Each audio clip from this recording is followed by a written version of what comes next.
میرے بیٹے نے نوکرانی سے کہا میرا کھانا رکھو، نوکرانی کھانا رکھنے جا رہی کمرے میں، دوسرے سے کہتا ہے کہ دودھ ٹھنڈا کر کے رکھو، وہ دودھ ٹھنڈا کر جا رہی ہے کمرے میں۔ اور میں نے اس کے لیے گاؤں میں ایک بڑا بنایا ہوا تھا جم کا، اسے بہت شوق تھا۔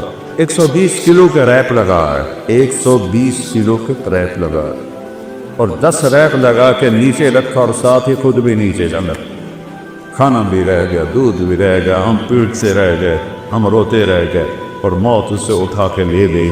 اگلے لمحے کا نہیں پتا کیا ہوگا، اور تیرا رب کہتا ہے یعلم ما بین ایدی، قیامت تک جو ہوگا تیرا رب دیکھ رہا ہے۔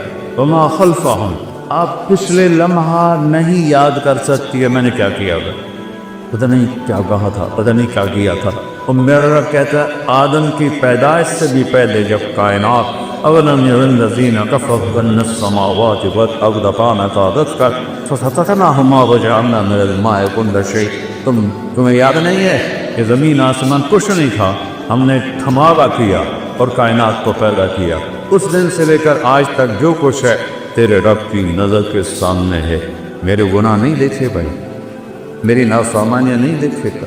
اس کی مہلت کا مطلب یہ تو نہیں کہ وہ دیکھ نہیں رہا، اس کی مہلت مطلب یہ تو نہیں کہ وہ پکڑ نہیں سکتا۔